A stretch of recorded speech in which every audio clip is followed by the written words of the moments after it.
Hey everyone, welcome back. Today, we're bringing you an explainer on a seriously fascinating piece of software that is, honestly, challenging absolutely everything we thought we knew about Linux. We're going to unpack a Brazilian operating system called BigLinux. So grab a coffee, get comfortable, and let's get right into it. Okay, let's start off with a pretty provocative question. Can an Arch-based Linux actually be easier to use than Windows?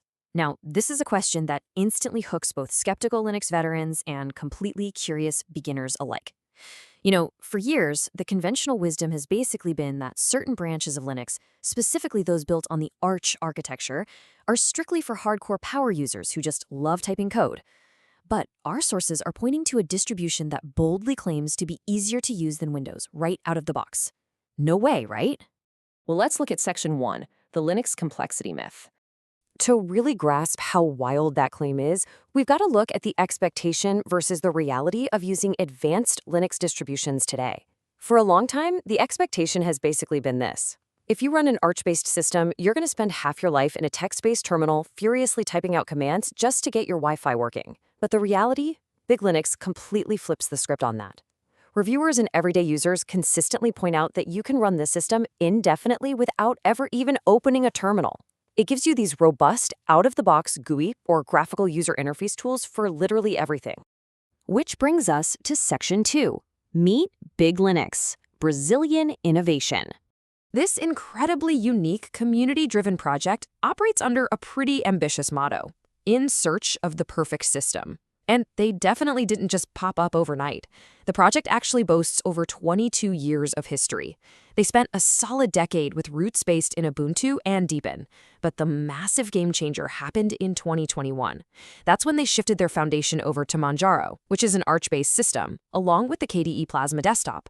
And by 2022, they had expanded their translations to support 29 major world languages, taking what was a local Brazilian project and putting it on a truly global stage. Now, you might be wondering, what if you're a user migrating from those old Ubuntu days? Well, tech reviewer Jack Wallen over at ZDNet pointed out this incredibly clever feature.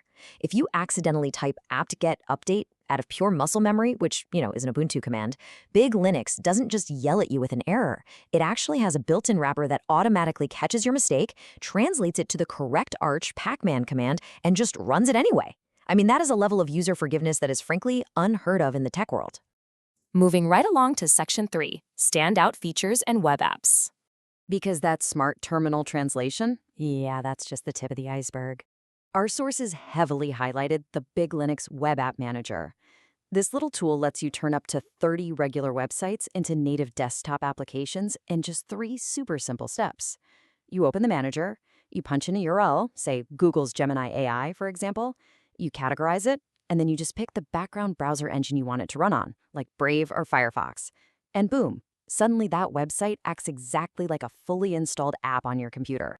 But when you do want to install traditional apps, you use something called the Big Store. And the real kicker here is that this store gives you access to virtually every Linux app imaginable, all in one place.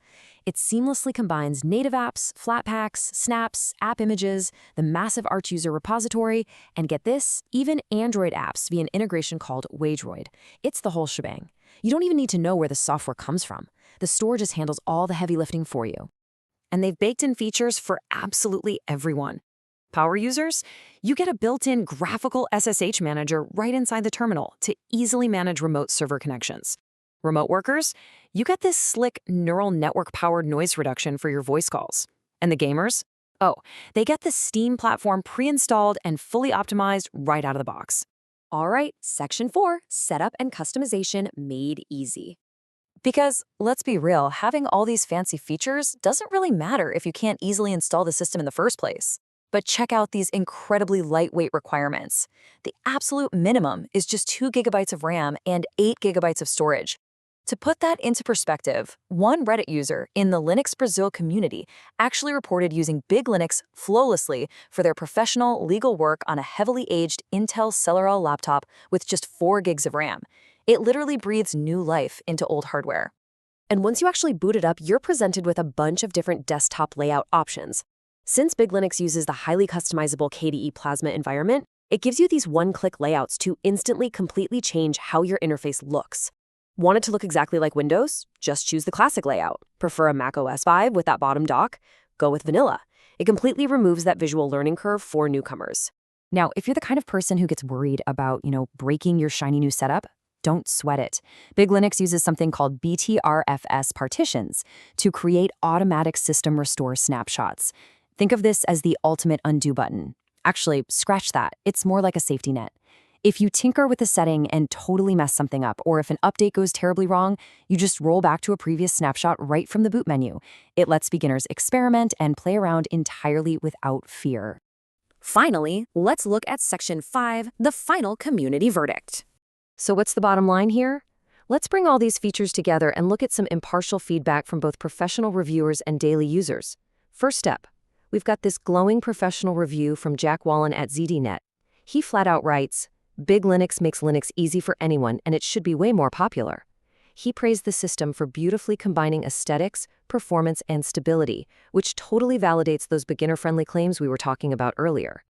But to keep things balanced and fair, we also have to look at the pragmatic reality coming from the Reddit community. One user on Linux Brazil noted, it already comes very well configured, but the team is small and some annoying bugs might pop up. And, keeping our impartial stance here, it is absolutely worth noting that while the system is highly automated and polished, it is still maintained by a smaller, independent team, especially when you compare it to corporate giants like Ubuntu or Fedora. Ultimately, though, the overarching consensus across our sources is crystal clear. BigLinux is frequently being called the Linux Mint of Arch. It successfully takes that traditionally intimidating text-heavy Arch foundation and just wraps it up in everyday point-and-click usability. It is a fantastic beginner-friendly gateway to a modern, constantly updating operating system. Which leaves us with this final, really impactful question to ponder.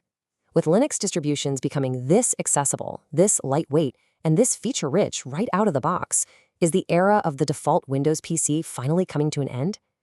It's a pretty fascinating thought to take away. Thank you so much for joining me for this explainer. Keep learning, stay curious, and I'll see you all next time.